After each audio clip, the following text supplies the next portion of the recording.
Thank you for the invitation, and thanks also Dieter Schönecker and Larissa Berger for organizing this series, and Bo Loksterman for taking care of the digital side of things.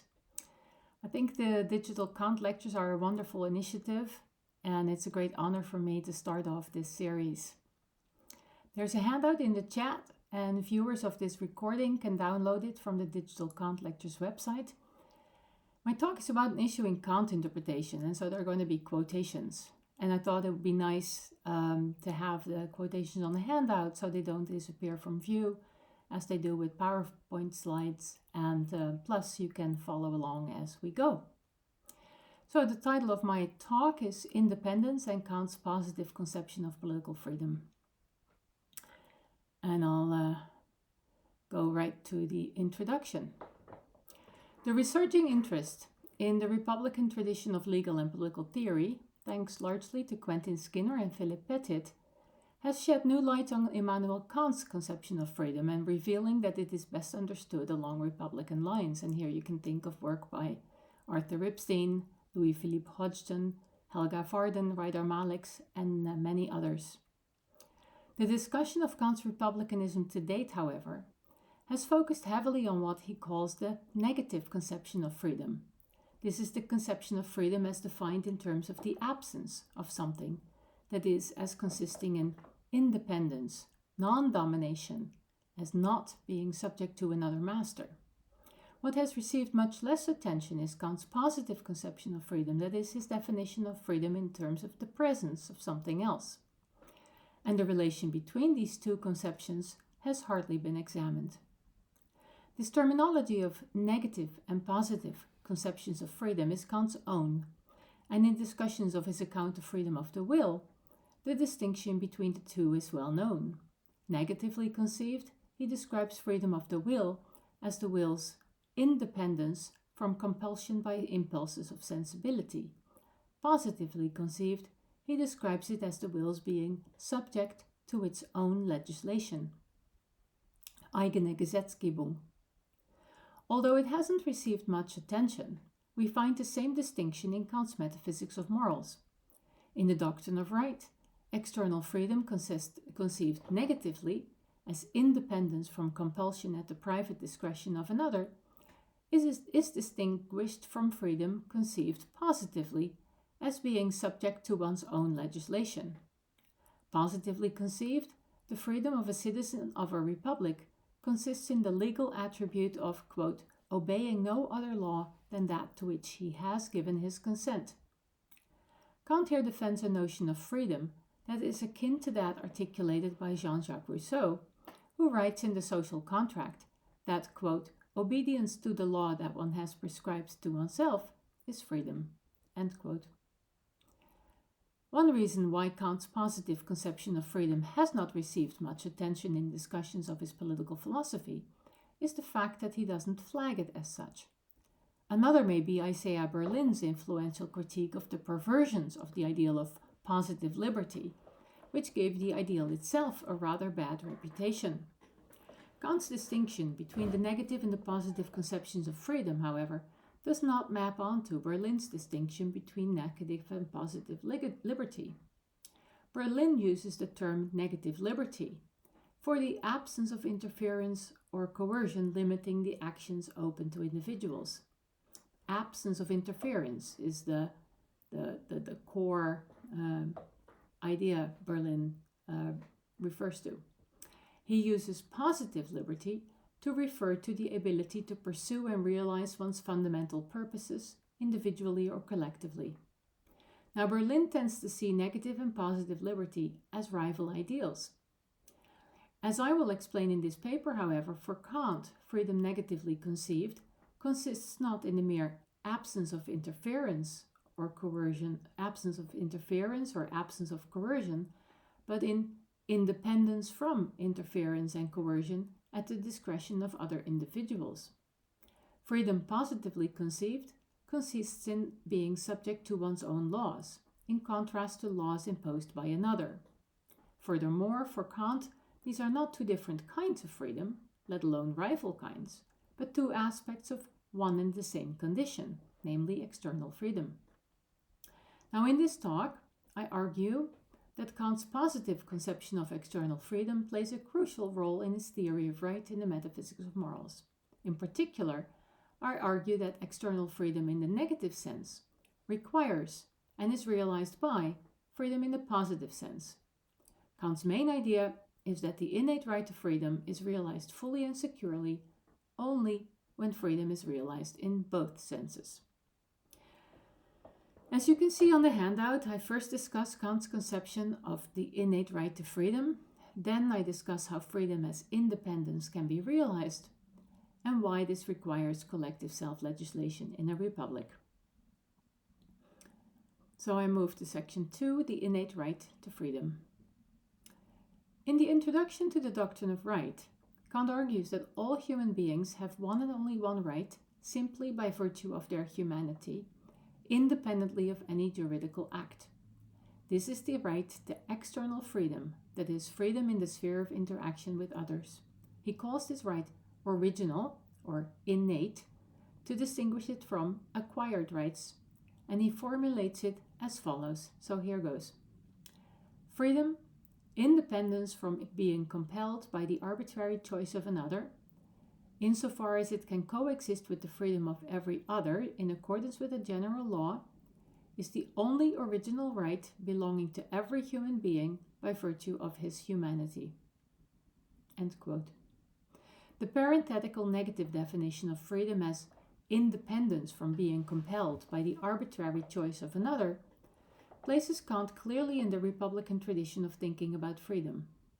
In this tradition, freedom is defined neither in terms of particular substantive entitlements, say a right to property, nor as the mere absence of interference or compulsion by others. Rather, freedom is defined in terms of a particular quality of your relation to others. It's the condition of not being subordinate to others who have the unilateral power to compel you at their private discretion, that is, at their arbitrary choice, in the sense of it being at their discretion, not in the sense of randomness or caprice. This is why in the Republican tradition, freedom is opposed to slavery, dependence, domination, despotism, and similar relations with asymmetrical power structures.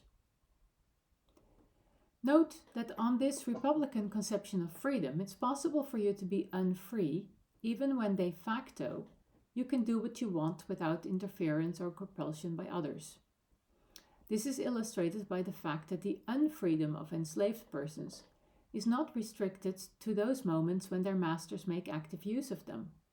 If the master grants them a break or temporarily refrains from giving orders, that does not mean that they are free.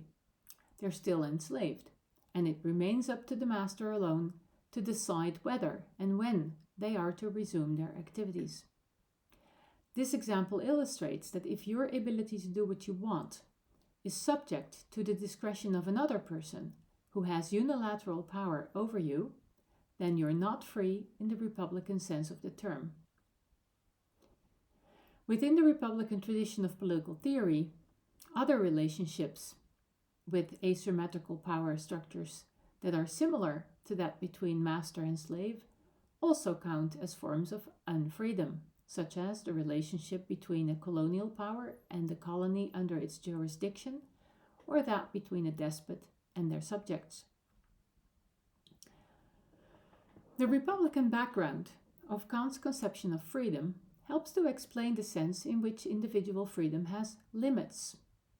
Kant writes that the innate right is a right to freedom insofar as it can coexist with the freedom of every other in accordance with the general law. This locution, insofar as, does not indicate that your freedom is somehow reduced by the freedom of others. You have a right to full independence from being compelled at others' discretion. This does not include a right on your part to compel others at your discretion, however, and this is the sense in which your innate right to freedom is limited by that of others. Immediately after introducing the innate right, in the introduction to the doctrine of right, Kant highlights two implications.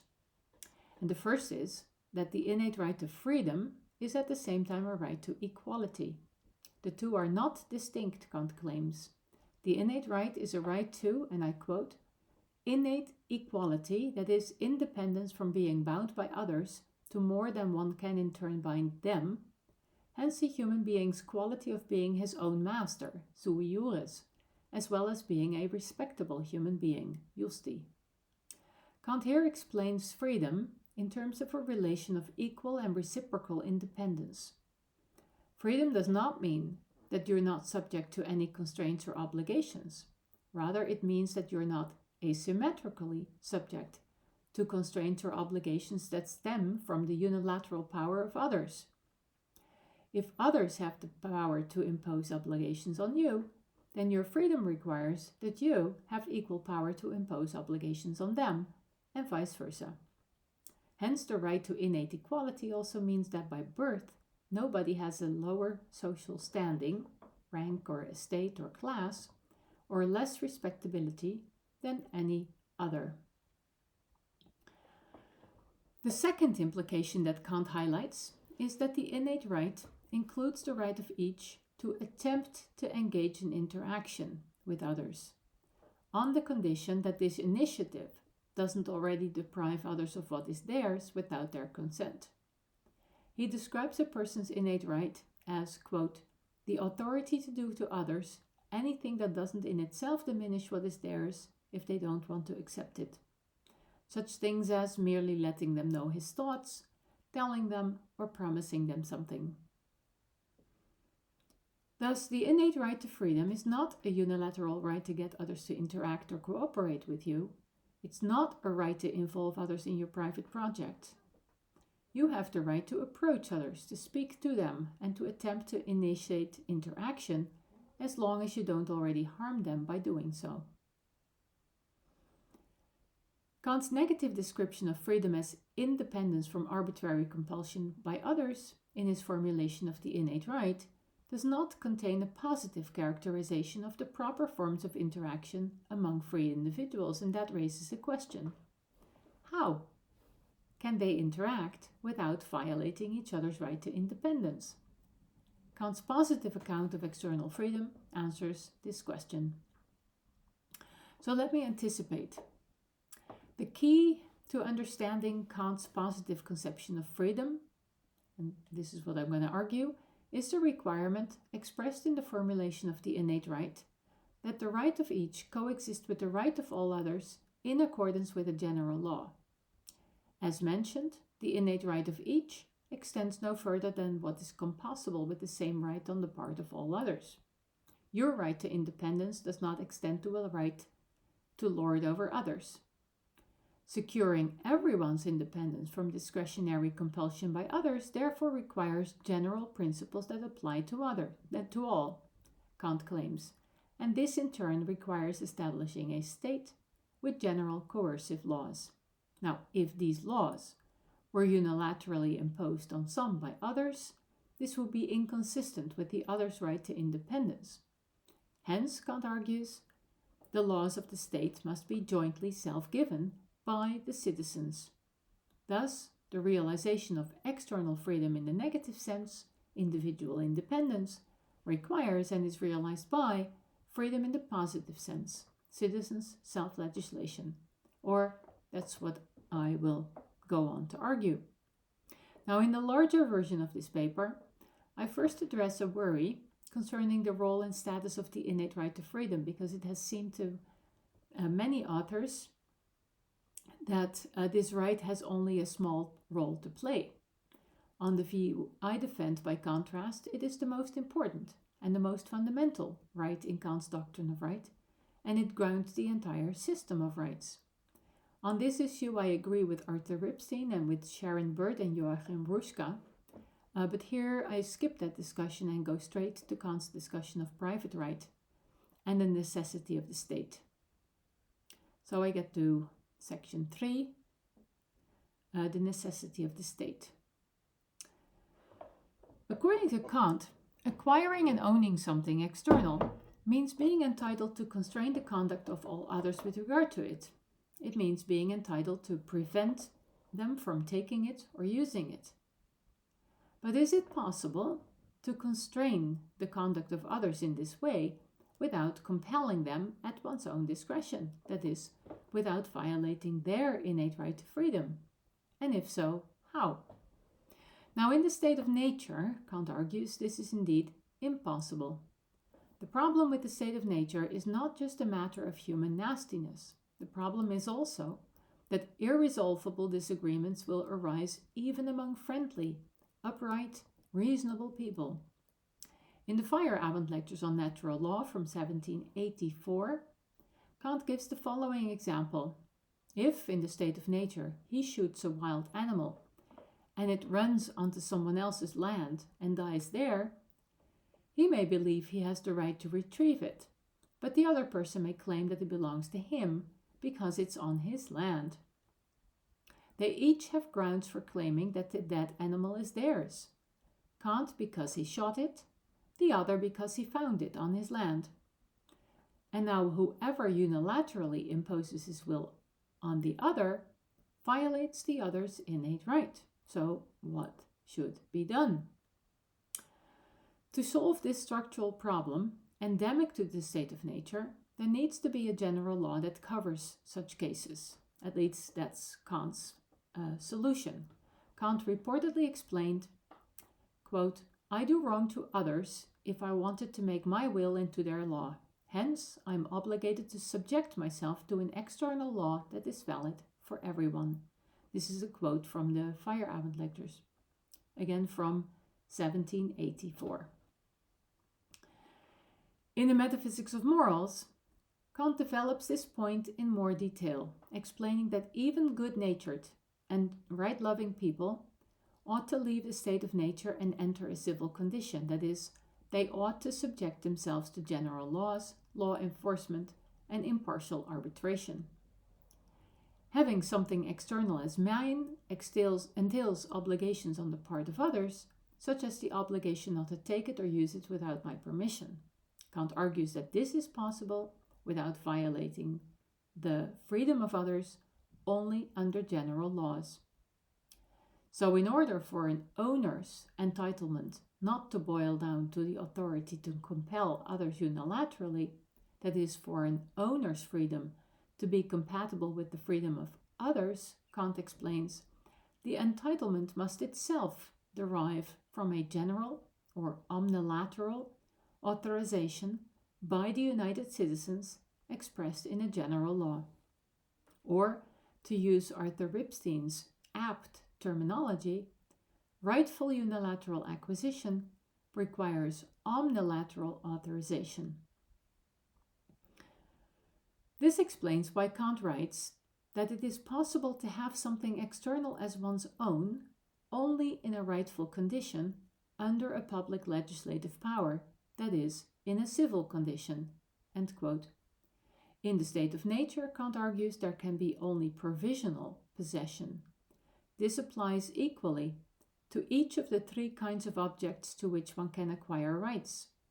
First, material objects, that is, things I own. Second, the substance of contractual agreements, that which others have promised me. And third, persons to whom I stand in a certain status relation, which Kant quite revealingly describes in terms of a person's being my wife, my child, or my domestic servant, as part of my belongings. Kant's account raises the question, of course, where the required general laws come from. Who legislates these general laws? Clearly, the laws in the state must not stem from the unilateral imposition of some people's wills on others. That would yield a despotic state, and it would violate the innate right to freedom.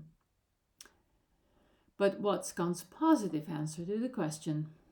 And I argue that Kant presents the following response in Towards Perpetual Peace in the Metaphysics of Morals. He argues that the united citizens themselves should legislate. Freedom, conceived positively, consists in being subject to one's own legislation. So that's what I'm going to argue, but according to Arthur Ripstein, by contrast, Kant's answer is that state officials should take up a general, omnilateral perspective and give to the people laws that the people could give to themselves. Ripstein offers the most comprehensive, detailed, and philosophically astute discussion of Kant's republicanism, but like most others who discuss the topic, he focuses entirely on Kant's negative conception of freedom as independence. He doesn't pay much attention to Kant's account of citizenship and self-legislation by the citizens. In fact, as I will show, he even denies that the citizens themselves are to legislate, according to Kant. And so I want to, develop this contrasting interpretation and contrast it with Ripstein's account in what follows, just to make clear what the differences are between our interpretations. And I now get to section 4.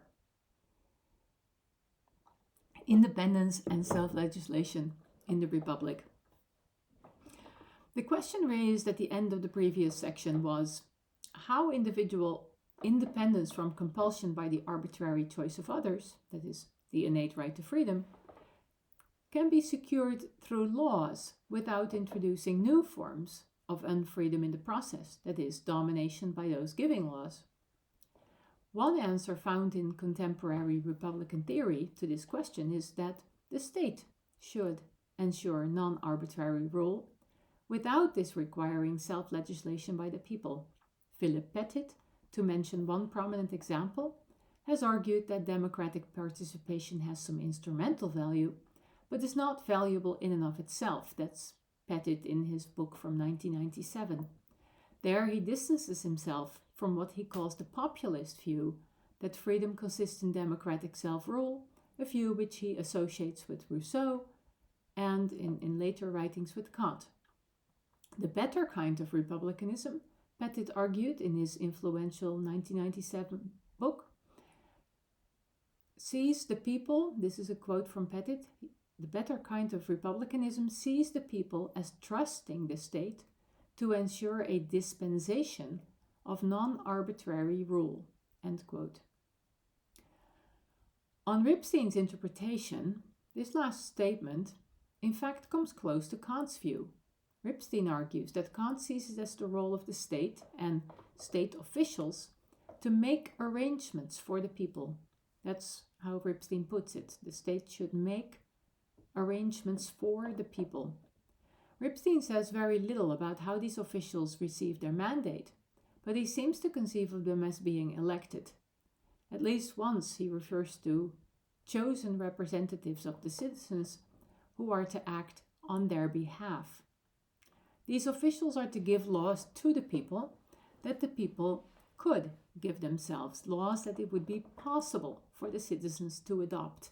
These are locutions that you find throughout Ripstein's famous book, Force and Freedom. The officials are to take up vicariously an omnilateral perspective and give laws that make it possible for the people to interact on terms of equal freedom. Thus, to put it in terms of Hannah Pitkin's influential and helpful distinction between trustee and delegate models of representation, Ripstein seems to conceive of these state officials as elected representatives who are to act as trustees to whom the citizens have outsourced the business of legislation, not as elected delegates through whom the citizens themselves give laws.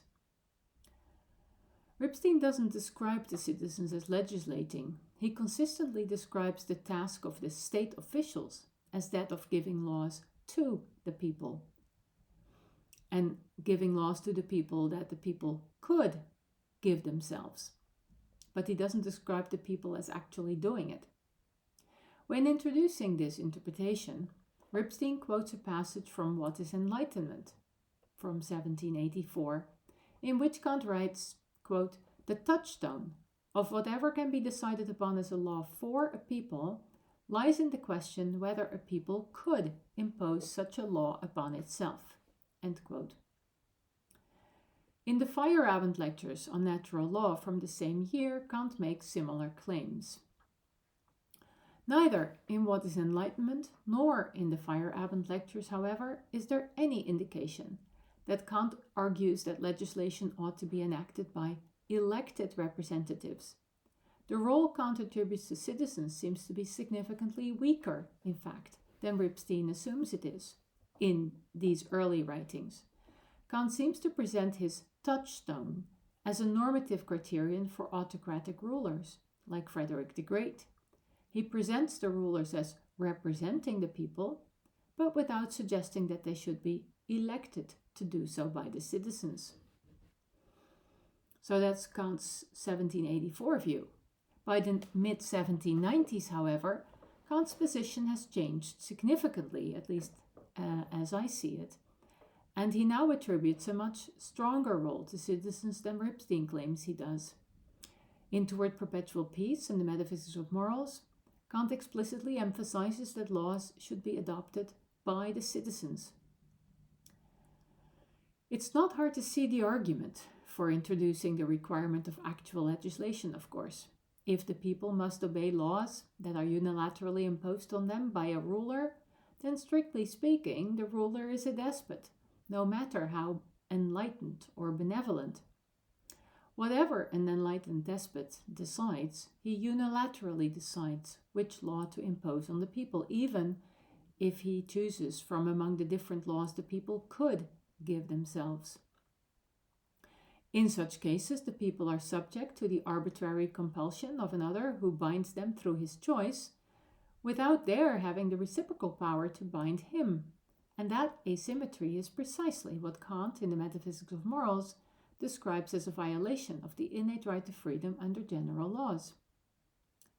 So we can sort of see why he would change his, why he had good reasons to change his view.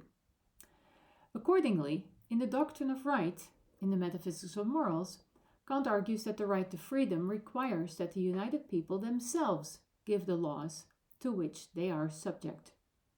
And here's a longer quote. When someone decrees something over another, it's always possible that he thereby wrongs the other, but one can never do wrong in what one decides about oneself.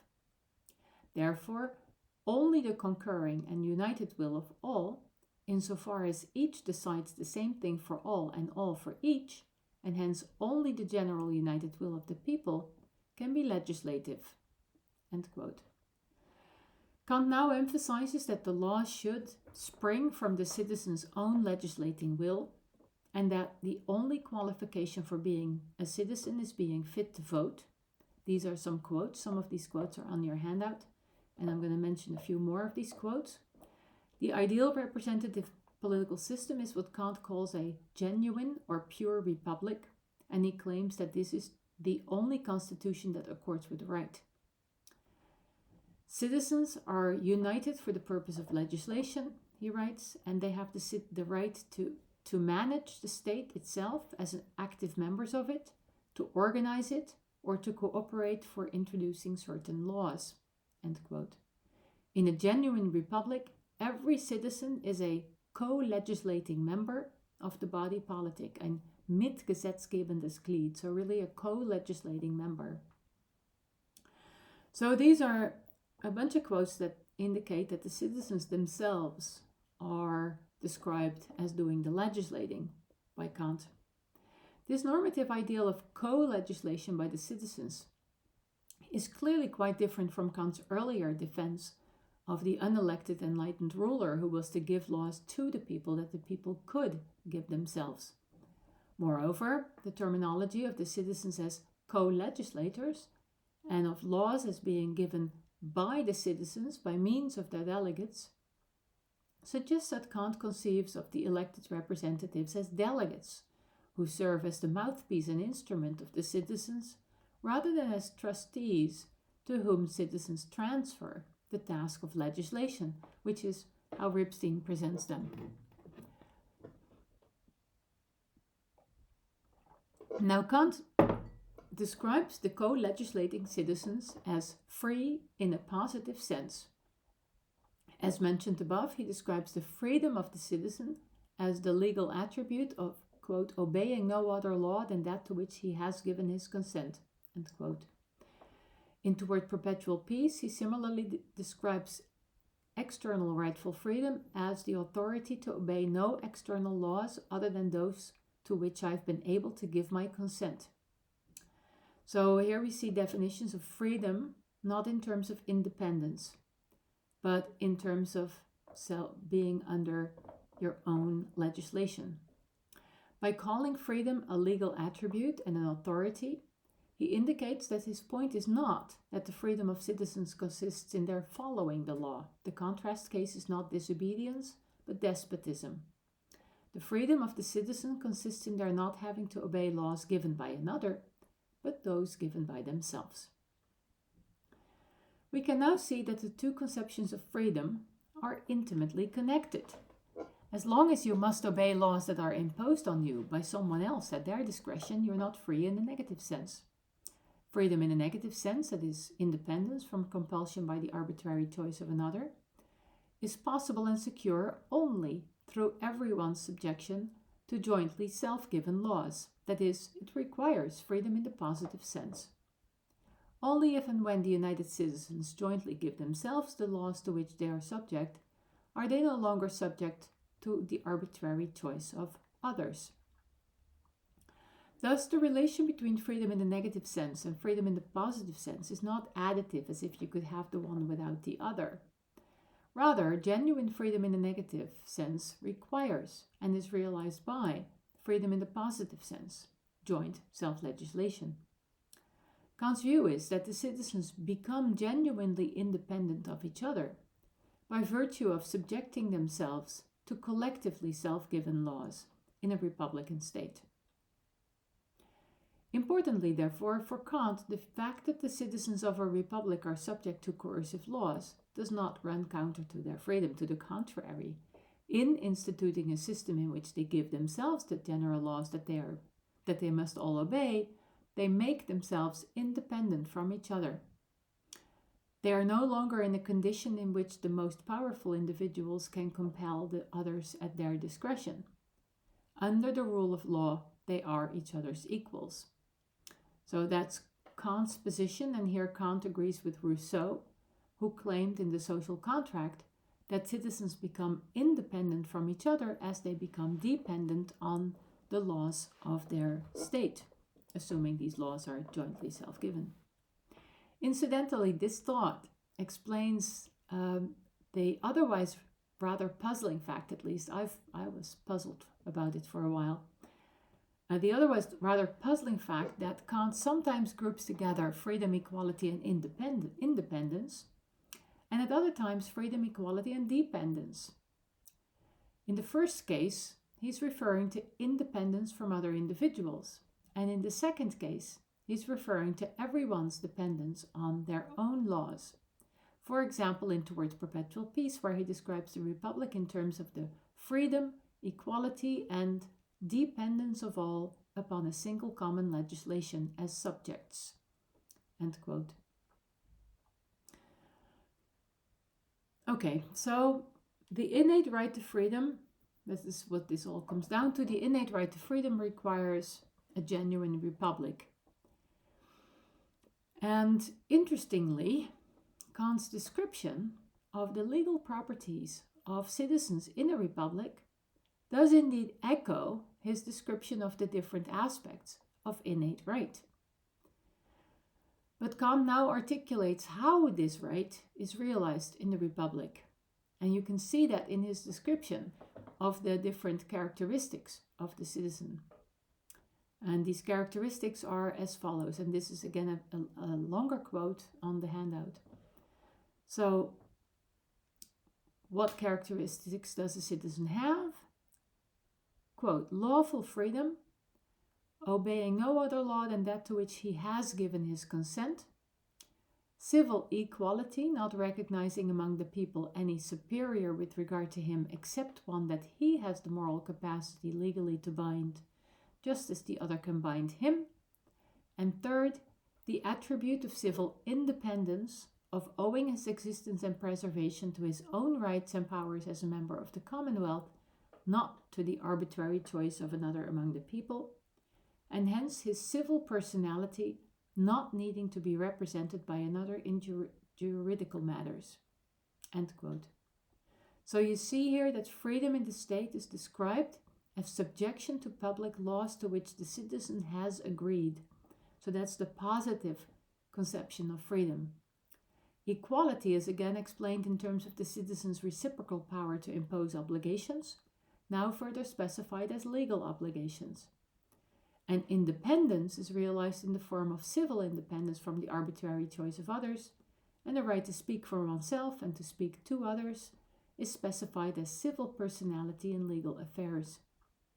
The Republic realizes the innate right to freedom by institutionalizing a legal system that determines and secures the different aspects of this right. Aspects that Kant, as I explained earlier in this talk, specifies when he explains the innate right to freedom. Kant doesn't discuss the procedural requirements for proper legislation in much detail. In fact, I wish he had done so in more detail, but it's obvious that the innate right to freedom imposes normative constraints on the citizen's legislative proposals. So any legislative proposal in a republic must be compatible with the innate right to freedom of all. That means laws must be truly general and not include, say, exceptions on behalf of special interests. And thus, to qualify for possible legislation, any legislative proposal should be truly general. This explains why Kant retains the earlier criterion of the possible adoption of a law by the entire people. Right? That's the law must be general, such that it can be adopted by the entire people. But this requirement is now a necessary condition for rightful legislation and no longer a sufficient condition. Thus, the shift in Kant's stated position does not imply that he has dropped the earlier touchstone. Rather, he has added a further normative condition for rightful legislation, namely that laws actually be adopted by the people. As a result, for a positive law to meet the normative requirements, it is not sufficient that the citizens' representatives just happen to enact it. Kant shouldn't be misunderstood as claiming that whatever the citizens' delegates happen to prefer is therefore legitimate law. Any law must also satisfy this criterion, now as a necessary condition, that the entire people could impose it on itself. And this criterion makes it possible to distinguish between legitimate laws and those resulting from a despotic majority or powerful special interests. Another important reason why Kant probably preserved this criterion is likely the fact that on his account, the set of citizens with voting rights was actually a very small subset of the entire people, excluding all so-called passive citizens. And I will return to this in a minute. Now, Kant's claim that the citizen's freedom consists in the entitlement to obey only laws to which he has given consent might make it sound as if one need not obey laws to which one has not given consent. But this is clearly not what Kant meant. In fact, he is notoriously committed to the opposite view. Citizens ought to obey the law regardless of how they voted. In some texts, Kant endorses the majority principle, according to which a decision of a majority counts as a decision of all. But Kant fails to address the position of the outvoted citizens in much detail, and a discussion of the majority principle is strikingly absent from the Metaphysics of Morals. It does really strike me that he doesn't even address it there. We can speculate about why it's absent. My hunch is that it is because in the doctrine of right, Kant develops the normative ideal of the Republic as such, rather than discussing what should be done when actual states fall short. But it would have been nice if he'd said a little bit more about it. So now I come to section 5 on active and passive citizenship, also entitled Not All Humans Become Herren. In this paper, I focused on the interrelation between Kant's positive and negative conceptions of freedom. A fuller account of his political theory will also have to include a critical discussion of his distinction between active and passive citizenship. Because with this distinction, Kant actually limits the full enjoyment of the allegedly human right to freedom to the small subset of socioeconomically independent adult males. And that limitation creates many important problems, but these problems fall beyond the scope of my paper here. They fall beyond the scope because my focus has been on the relation between freedom as independence and freedom as being subject to self-given laws. My focus has not been on the question of who qualifies for the full enjoyment of freedom in this sense. But that's the next important issue to discuss. I won't do that here, but one problem does deserve special mention, and that's the problem that according to Kant, all women are passive citizens on allegedly natural grounds. Kant argues that women should not have the right to vote, and that the law is right to make a husband his wife's master, Herr. Women cannot be their own master. As a result, women lack each of the three essential characteristics of the citizen that I listed above. They lack the lawful freedom to obey no other law than that to which they have given consent, since they lack active citizenship. They lack civil equality, since they cannot bind men in the way men can bind women. And they lack civil independence, including the power to represent themselves in court. In light of this, I have followed Kant in his use of male pronouns. Using language meant to be more gender inclusive, he or she, or the non-binary singular they, would be misleading and in many cases factually incorrect. And so I'm just adding this comment here to explain my use of language in this talk. But obviously these issues deserve much more discussion than I can give them here. So I get to my conclusion. On Kant's Republican account, freedom, negatively conceived, consists in independence from compulsion at the discretion of another. Freedom, positively conceived, consists in being subject to one's own legislation.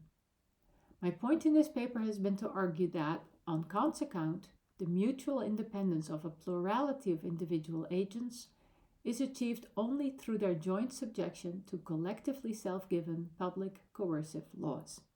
Thus, the innate right to external freedom requires the realization of freedom in both senses, as two sides of the same coin. And this is different from how Kant's republicanism is usually described.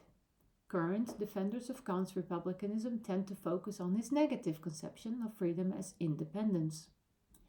The argument of my paper suggests that, in doing so, they overlook Kant's account of the importance of collective self-legislation for realizing individual independence. I believe they would do well to consider complementing their focus on independence with an increased emphasis on democracy, citizenship, and the appropriate mode of political representation. Thank you for your attention.